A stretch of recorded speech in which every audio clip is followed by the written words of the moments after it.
represent Sri Lanka Medical Association of India.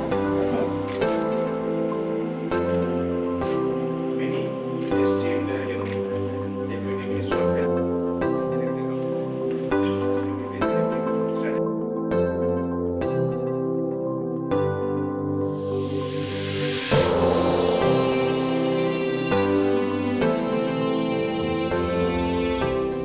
අලුතෙන් සෞඛ්‍ය ප්‍රතිපත්තියක් එකන් 2026 ඉඳන් 2035 වෙනකන් සෞඛ්‍ය ප්‍රතිපත්තිය තිබුණා සෞඛ්‍ය ප්‍රතිපත්තියට ඒක යාවත් කාලීන කිරීමක් තමයි අද මෙතනදී වෙන්නේ ජාතික ජනබලවේගයේ අපේ ප්‍රතිපත්තියත් එක්ක යන සෞඛ්‍ය ප්‍රතිපත්තියක් හැදීම තමයි අද මූලික වෙන්නේ. අපි දකින විදිහට එකක් අපේ ප්‍රාථමික සෞඛ්‍ය පැත්ත ඊට වඩා ශක්තිමත් වෙන්න ඕනේ. ජනගහනයෙන් 10000කට එක වෛද්‍යවරයෙක් හැටියට අපි මේ විදිහට සම්බන්ධ කරනවා කියලා අනේ වැඩපිළිවෙල ක්‍රියාත්මක වෙන්න ඕනේ. කියන්නේ ඒකත් එක්කම ජනතාවට බලය දෙන අපි කිව්ව සෞඛ්‍ය අයිතියක් කියන එක ඒතර ජනතාවට බලය දෙන සෞඛ්‍ය සේවයක් ජනතාවට වග කියන සෞඛ්‍ය සේවයක්. ඒ වගේම අපේ රටේ ඉස්සරහට ගත්තාම වැඩිහිටි ජනගහනය ගොඩක් වැඩි වෙනවා. සෞඛ්‍ය පිළිබඳ ප්‍රශ්න වලට පිළිතුරු දෙන සෞඛ්‍ය සේවයක් අපිට හදන්න වෙනවා.